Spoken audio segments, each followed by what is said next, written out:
আসসালামু আলাইকুম। আমি বাইলা মাছের তরকারি রান্না করব। খেতে অসম্ভব মজার হয়। আমি এখানে 250 গ্রাম বাইলা মাছ নিয়েছি। আর আলু কুচি দিয়ে দিব, টমেটো কুচি দিব, পেঁয়াজ কুচি দিব, স্বাদ মতো লবণ, হলুদের গুঁড়া, মরিচের গুঁড়া, ধনিয়ার গুঁড়া, জিরার গুঁড়া, আদা রসুন বাটা দিব। সামান্য তেল দিয়ে সব কিছু ভালো করে মেখে নিব।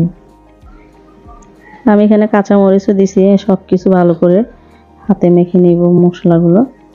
তো চুলায় একটি প্যান বসিয়ে দিব। প্যানে পরিমাণ মতো তেল দিব। আর তেল গরম হয়ে আসলে পেঁয়াজ কুচি দিয়ে দিব। পেঁয়াজটা হালকা ভাজবো। ভাজা হয়ে আসলে তো মেখে রাখা মাছগুলো ওগুলো দিয়ে দিব।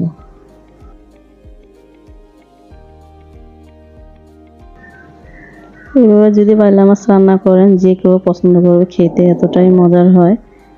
তো আমি নেড়ে ছেড়ে কিছুক্ষণ মাছটা হালকা কষাই নিব।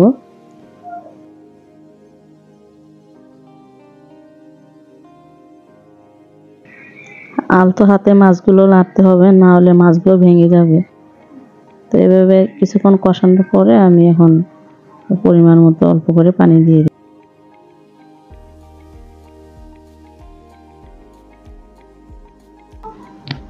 বাইলা মাছের তরকারি রান্না করতে কিন্তু বেশি সময় লাগে না। হয়ে গেছে আমার বাইলা মাছের তরকারি। তো আমি ধনিয়া পাতা কুচি দিয়ে দিব। তো এইভাবেই রান্না করে নিলাম খুব সহজভাবে। কেমন হয়েছে বাইলা মাছের তরকারিটা কমেন্ট করে জানাবেন। তো সবাই ভালো থাকেন। আল্লাহ হাফেজ।